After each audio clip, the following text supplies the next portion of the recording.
Hey everyone, welcome back to the channel. Thank you for being here. My name is Andrew, coming to you from the beautiful Carolinas. Today's topic is going to be, what was the end game for the narcissist? Think about that for a minute. Everyone, if you like the content, please like, subscribe, and share.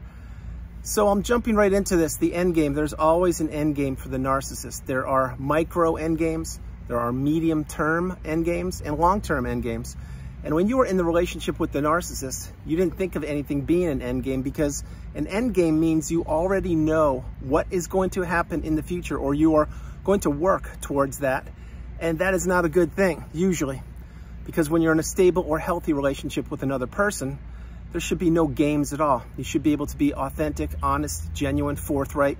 You should be truthful, and you should keep your words. In other words, your actions should match your words. And if you said A, B, and C to somebody, you should keep your word. And if it changed, you should be upfront and honest about it and tell them, hey, you know, things have shifted. I don't really think this is working out, or whatever you do. But that's not what the narcissist does. What the narcissist does is they want to string people along. They want to keep people trapped. They want to keep people hoodwinked. They want people to continue to believe in the mask. They want people to not believe in themselves. They want and need people to lose their identity to the narcissist, so the narcissist can play on their heartstrings and control them as if they were a puppet.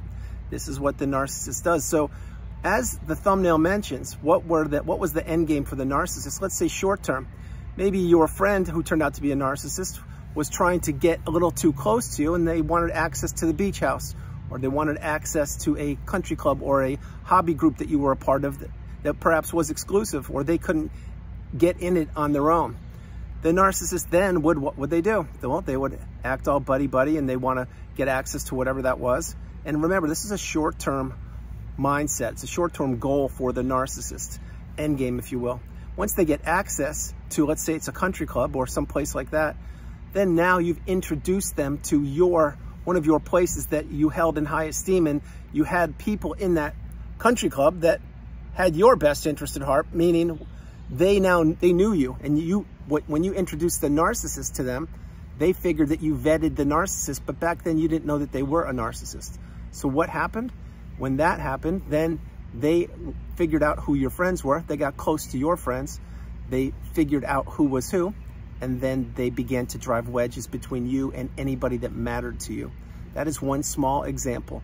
Another one, maybe a medium-term end game, by the way, to end the end game, maybe you didn't belong to that country club or location any longer because the smear campaign was well underway and you didn't quite feel like attending that place any longer. And it doesn't have to be a country club. That's just an example. It could be a restaurant. It could be it could be anything. A medium-term end game for the narcissist would be to figure out how to separate you from your money. Now, you may say that's a long-term end game. Yeah, it could be, but many times it's a medium term also, because let's say the narcissist came at you in a romantic interest and they figured out what made you tick. They did the reconnaissance on you, and let's say that they had you fall in love with them. Remember, the narcissist cannot fall in love with you. They can't fall in love with anybody. What they do is they take unsuspecting people. They take people that believe in the other person's words. They take empaths and they get them to fall in love with them in the romantic setting. And when they do that, that's when the narcissist has you in a place called the devaluation stage, or the deep end of the cesspool of manipulation. And when you're there, I will tell you right now, number one, it's not a pleasant place to be. Number two, the narcissist is toying with you. And number three, for the medium-term mindset goal of the narcissist, it was to draw your money away from you and to trip you and track you, or trick you and trap you. And now what that would mean is maybe you just inherited money, and the narcissist saw that you were about to inherit money because your aunt or uncle or mom or dad passed, and they saw that in an obituary somewhere.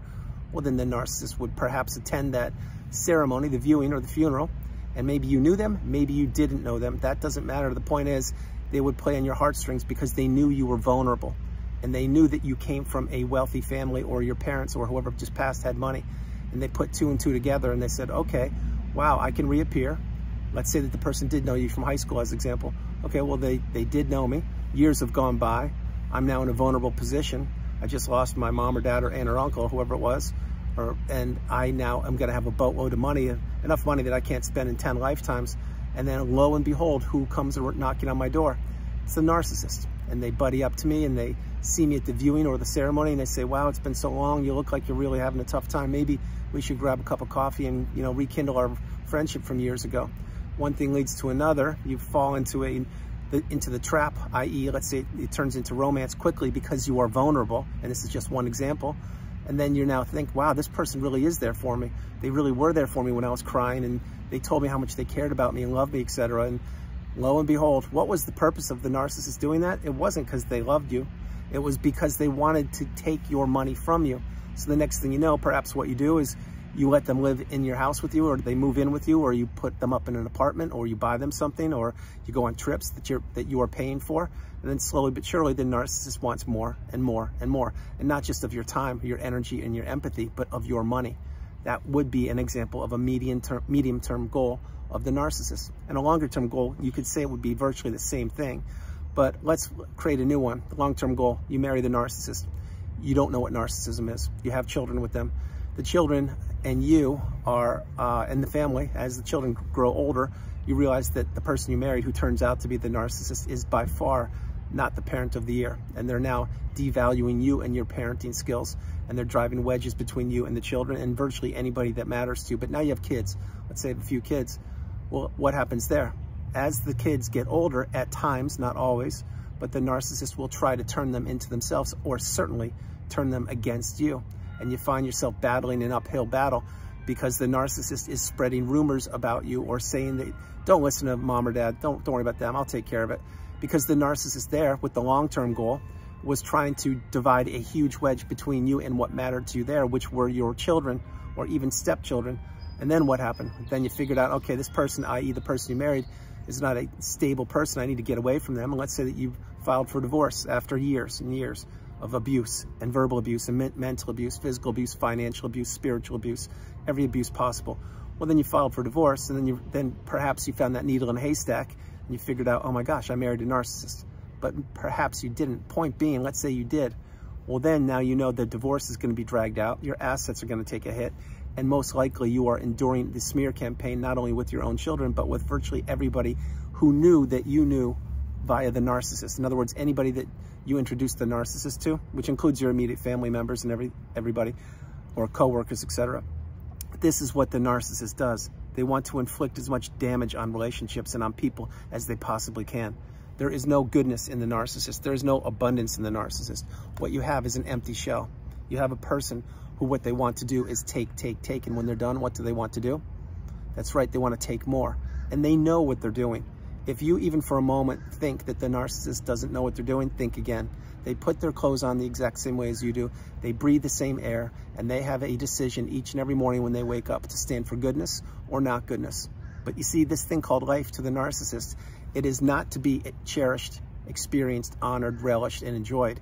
It's meant to go through life collecting broken hearts, collecting divided relationships, collecting money, collecting tangible assets, collecting spouses, collecting people, and blowing up anything that matters to those people. That's what the narcissist wants to do. That's why post-narcissistic relationship, when you get the wisdom and you apply the tools that are provided for you in the community and on the channel, going no contact and blocking these people is the path. If not now, when? If you can't do that, utilize gray rock. Simply become dull and boring, but get off the radar if you can. Now, I do understand each and every one of our circumstances are different yet unique. Perhaps you can't do either of those right now because you are waiting for the kids to graduate high school or college or something. I get it, I understand. Well, then again, have an exit plan. Create an exit plan that only you know about. Really think it through. Think of every angle and understand that where you are today is not where you will be in 3 months, in 6 months, in 9 months, or in a year.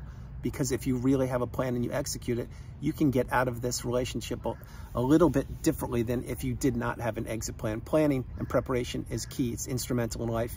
And removing yourself from the narcissist, it's no different. But the narcissist always has an end game for each and every person they encounter. Think about all the flying monkeys that the narcissist surrounds themselves with.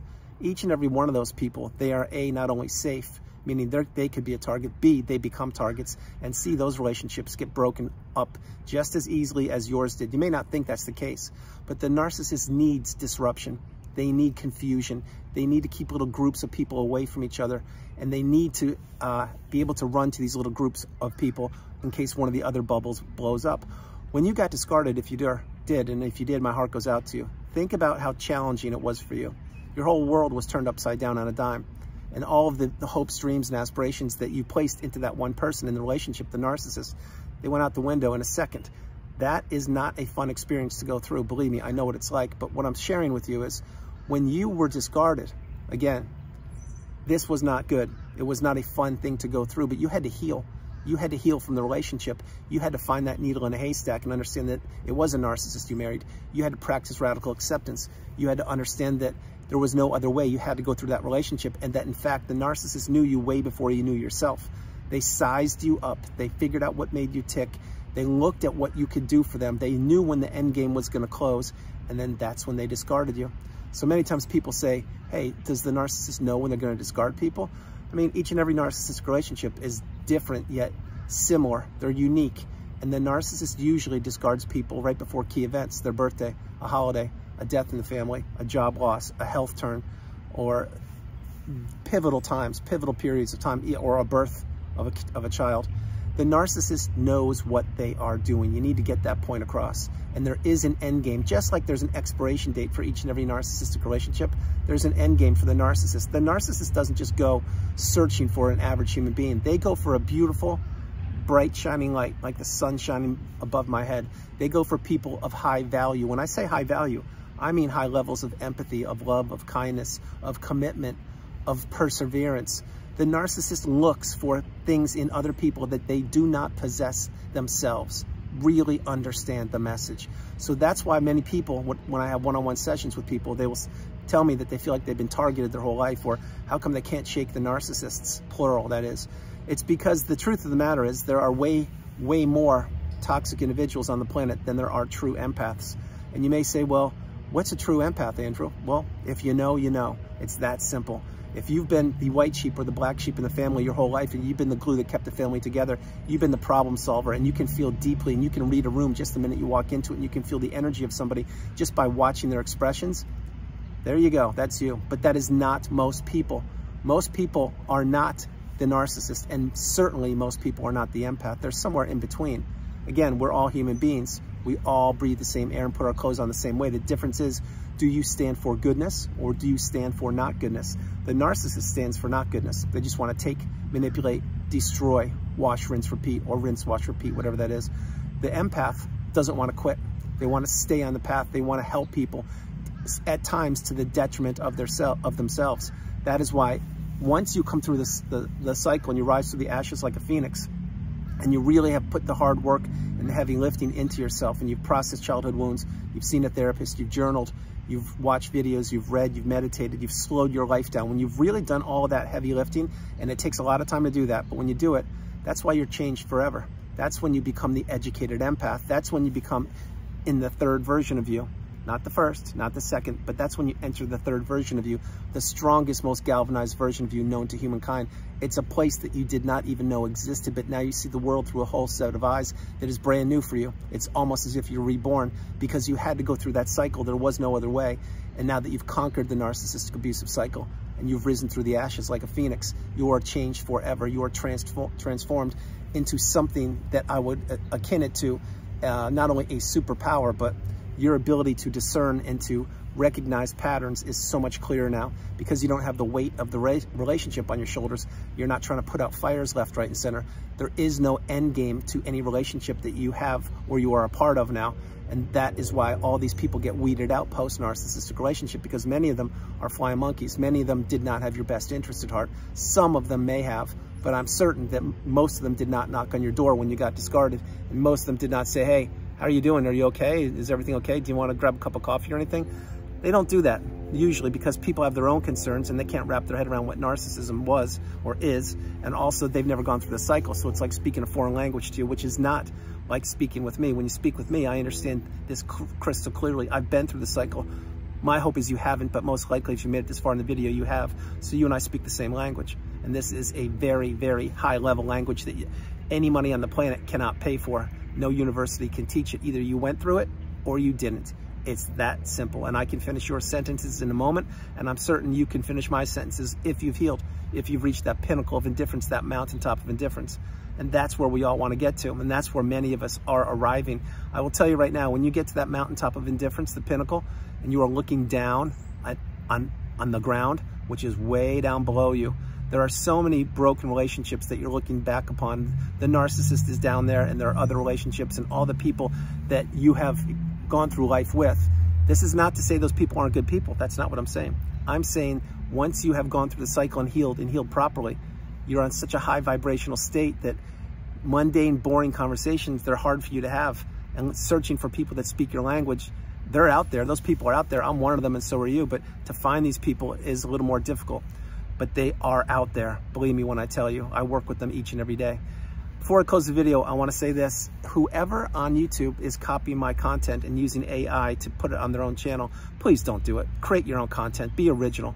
Do not be taking or pirating my content. It's not good. And I'm hearing a lot about this. Do not pirate my content. Do the right thing. Close your channel, create a new channel, and do something on your own. Don't be a parasite like the narcissist. Had to say that, everybody. So everyone, that's the video. I hope you liked it. I love doing it from the beautiful Carolinas. This is Andrew. Namaste. Have a great afternoon, evening, or morning, no matter where you are on the planet. You are not alone. Remember that you are not alone. I love you all. God bless you, and have a great day. And I want to say two things here. The narcissistic relationship, number one, it does have an expiration date. We now know that. Number two, there is always an end game for the narcissist. Was it raising the kids? Was it getting them through med school? Was it buying them a bigger house? Was it getting them the introduction to that country club? Was it getting them access to the beach house? There's always an angle for the narcissist, always, every single time. And number two, I want to say that if you have healed and healed properly and your cup is full, consider paying it forward. Consider doing something for someone who perhaps doesn't even know the circumstances that they're under. In other words, lend a hand if you can. And if you can't, I understand. Wait till your cup is full and do it. But once we heal and we process everything, we are now in the third version of ourselves. We have the ability to see things that most people can't recognize. And the reason why is because we've gone through something that most people don't go through. I love you all. God bless you. And I will talk to you tomorrow. All right. And people, whoever's pirating my stuff, please don't do it. Get your own content. Do not steal people's content. I love you all. Bye, guys.